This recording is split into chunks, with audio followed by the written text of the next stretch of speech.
사이보그 식물이요? 연구원들이 언젠가는 화상에서 자랄 수 있게 해줄 특별한 능력을 부여해주는 나노물질을 생산할 수 있는 식물을 개발했습니다. 멜번 대학의 연구팀이 내놓은 논문이 지난 4월 3일 미국 화학협회에서 공개되었습니다. 협회에 따르면 금속 유기 골격 구조, 즉 MOF는 화학물질을 저장하거나 방출할 수 있도록 해주는 고다공성 결정을 형성하는 유기 분자와 연결된 금속이온으로 구성된다고 합니다. 이는 에너지 저장에서 약물 운반까지 다양하게 적용될 수 있습니다. 식물이 물과 녹아있는 분자들을 손쉽게 흡수하는 반면 MOF는 순환계에 들어가기에는 그 크기가 너무 큽니다.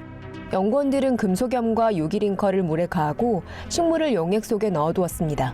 일단 MOF 전구체 분자가 흡수가 되면 이 분자들은 식물의 조직 내에서 완성된 나노물질로 전환이 됩니다.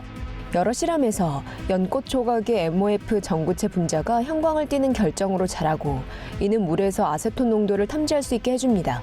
그렇게 되면 색이 약간 바래집니다. 또한 식물 조각들을 발광성 MOF로 코팅한 뒤 3시간 동안 자외선을 조사합니다. 코팅된 조각들은 덜 시들고 색깔도 덜 바랩니다. 연구원들에 따르면 MOF는 또한 해로운 자외선을 광합성에 유용한 빛으로 전환시킬 수 있습니다. 이는 우주에서 특히 화성에서 농작물을 재배하는 데 유용한데요. 화성에서는 대기 부족으로 자외선이 많기 때문입니다. 협회 측에 따르면 연구팀은 이 나노물질에서 아무런 독성도 발견하지 않았다며 현재 어떻게 MOF가 식물의 성장에 영향을 줄지 연구하기 위해 식물 생물 학자들과 협력하고 있다고 합니다. 이 교도소 경비원들은 절대 잠을 자지 않습니다. 중국에서 가장 큰 교도소들 중 한 곳이 24시간 일주일 내내 계속 감시하는 인공지능 설치를 이제 거의 끝낸 상태라고 합니다. 사우스 차이나 모닝 포스트의 보도에 따르면 중국의 양천 교도소는 수감자들의 움직임이나 행동을 추적하게 될 카메라 및 센서 네트워크와 연결된 인공지능을 사용하게 될 것이라고 합니다. 이 시스템은 비정상적인 움직임을 감지하면 관리자들에게 알람을 울립니다. 카메라와 센서는 교도소를 감시하기 위해 얼굴 인식 및 움직임 분석 기술을 이용합니다. 매일 취하는 움직임은 보고서로 보내지며 인공지능 시스템에 저장됩니다. 이 시스템의 개발자들 중 한 명은 SCMP 측에 인공지능이 인간 경비원의 도움 없이 여러 개인들의 움직임을 추적할 수 있으며 수감자의 수와 관계없다는 말을 전했습니다. 중국 전문가들은 이 인공지능 시스템으로 교도소를 탈출하기가 더욱 힘들어질 것이라고 생각하고 있습니다. 수감자들이 인간 경비원은 피해갈 수 있어도 인공지능 감시 시스템은 피해갈 수 없기 때문이죠. 인공지능이 통제하는 교도소에 사람들을 수감하는 것은 좋은 생각인 것처럼 들리지만 이는 또한 윤리적인 단점도 있습니다. 사이컬러지 투데이에 따르면 거대한 감시 체계 아래에 있으면 관찰받는 사람들 사이에서 불안 및 스트레스 수치가 증가한다고 합니다. 그런데 중국이잖아요. 이런 윤리적인 측면을 신경 쓸까요? 미국에서 수천 마리의 고양이들의 죽음을 불러온 조사 프로그램들이 현재는 중단된 상태입니다. 이는 지난 4월 2일 수요일 연구원들에 의해 발표되었습니다.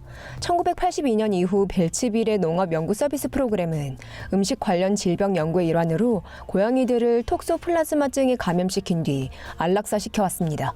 MBC의 보도에 따르면 이 연구에는 또한 중국 고기 시장에서 구매한 고양이 및 개고기를 실험실에 있는 고양이에게 먹이는 과정도 포함되어 있었다고 합니다. 이 프로그램은 USDA 고양이 학살이라는 제목으로 White Coat Waste Project에 의해 드러난 뒤 중단되었습니다. 이 감시단체는 국민들이 낸 세금이 동물 실험에 쓰이는 것을 막기 위한 단체인데요.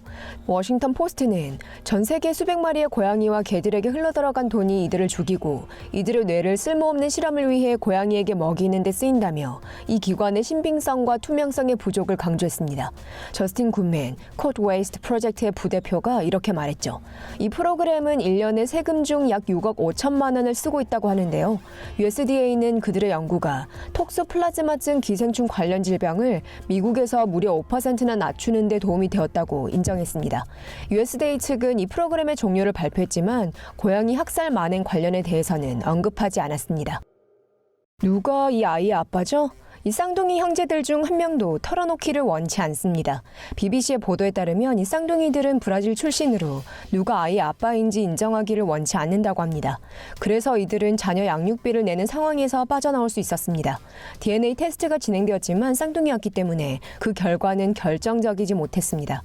결국 아무도 책임을 지려 하지 않아 판사가 이 쌍둥이 형제 둘에게 딸의 양육비를 내야만 한다고 판결 내렸습니다. 이들 둘 다 브라질의 최소급여의 30%인 7만 원을 매달 내야만 한다고 합니다. 이러한 결정으로 아이는 사실상 혜택을 2배로 받게 되었습니다. 필립 루이스 퍼루카 판사에 따르면 이 두 남성들 중 그 어느 누구도 털어놓지를 않았다고 하며 이는 아이의 아빠 정체를 알 권리를 쥐고 있다는 것을 의미합니다. 판사는 쌍둥이 형제들 중 한 명이 불량한 행동을 해 사실을 숨기고 있다고 생각하고 있습니다. 이러한 행동은 법으로는 용인이 안 된다고 판사가 밝혔습니다. 이 쌍둥이들은 또한 똑같이 생긴 외모를 이용해 파트너를 바꾸곤 했다고 하는데요. 바람핀 걸 안 들키려고 그랬나 봅니다.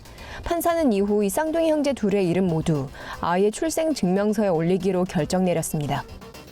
남아프리카 공화국에 있는 국립공원에 몰래 들어간 한 밀렵꾼이 다시 빠져나오지 못했습니다. 그건 그가 코끼리에게 밟힌 뒤 배고픈 사자 한 무리의 저녁밥이 되었기 때문이죠.